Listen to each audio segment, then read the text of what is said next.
Hi, this is James Wilson with JMW Fitness. In this video we're going to go through how to bench with proper technique to add pounds to your bench. There are a few important things to note in this video, such as the setup, the unrack, the eccentric or downward portion, the concentric or upward portion of the lift, and the re-rack. All of this is taken into account so that energy isn't wasted in the setup of the lift, rather saved for the lift itself. As you can see, it's already very similar to the squat in that there's very defined sections to the lift and an emphasis on breathing and technique. We're going to go through each section piece by piece with a summary of the section described at the end of each clip. Here we're going to look at the way I set up my body for the lift on the ground first. There are many ways to set up, but they all kind of point towards the same thing. This is just the way I found to be most effective. The important points are that your shoulder blades are retracted together and flat on the bench to create a solid foundation to lie on. That you have a big strong arch in the lower back. This also ties the lats into the lift. Your glutes are tucked in flat on the bench and your feet planted firmly and flat on the ground. This is important for leg drive, but we'll come to that later. As you can see in the clip, I tuck my shoulder blades in, go up on the base of my neck and create that arch in my lower back, then tuck my glutes in to hold it in place. In the next clip, we're going to put this into practice under the bar on the bench.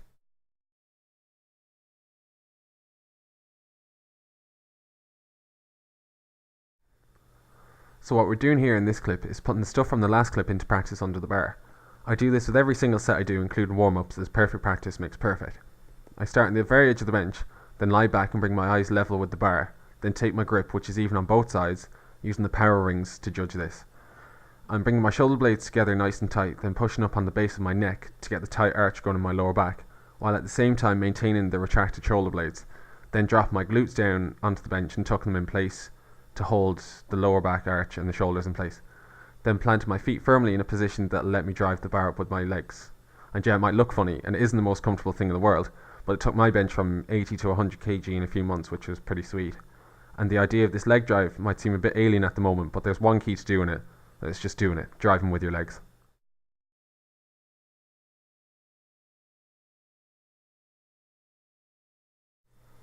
So just like the squat, for those of you who have watched my how to squat video, you've taken your time to get into position and are ready for unracking the bar. The key here in benching is to not let the setup you've worked for slip, so stay tight whilst you're unracking. Unracking is relatively straightforward. Let your chest, lats and shoulders do the work, not your arms, as these are smaller muscles, again being conscious of wasting energy before a big set. So with straight arms, take a big belly full of air and unrack the bar and hold it over your chest for a second or two.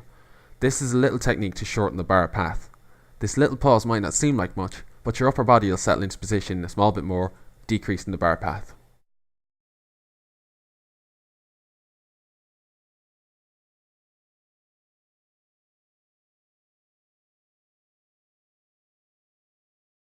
So you've set yourself up solid, unrack the bar and taken a second to settle down. The next thing is finally getting to the rep itself.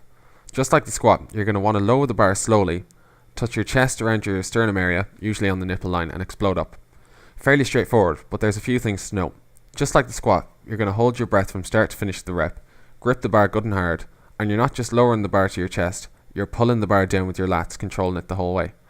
Like, we could talk about tempo all day, but it's simple. Don't lower the bar too fast that you're not in control, and not so slow that you're going to fatigue the muscles. Keep the elbows as tucked as possible, as this is healthy for the shoulders, and bring the triceps into play a lot more. Obviously, when it gets heavy, form will break down, but perfect practice makes perfect.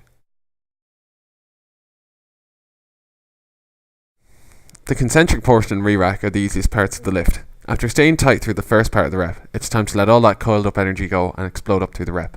The trick here is to press towards your feet in less words. Like most people press the bar up over their face, which lengthens the bar path and uses weaker muscles such as the upper chest and anterior deltoids. Whereas if you press lower down, it uses more of the lower chest due to the declined angle that you've made with your setup, which will allow you to use heavier loads. And the re-rack is just as straightforward as it sounds. With straight arms again, re-rack the bar.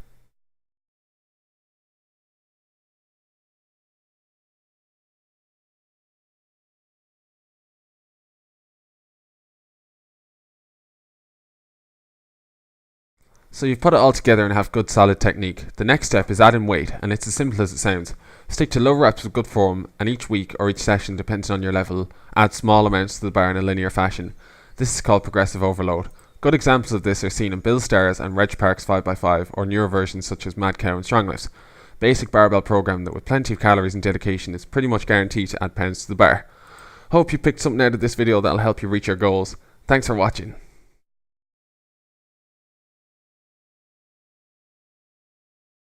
Like and subscribe to see our how to deadlift video.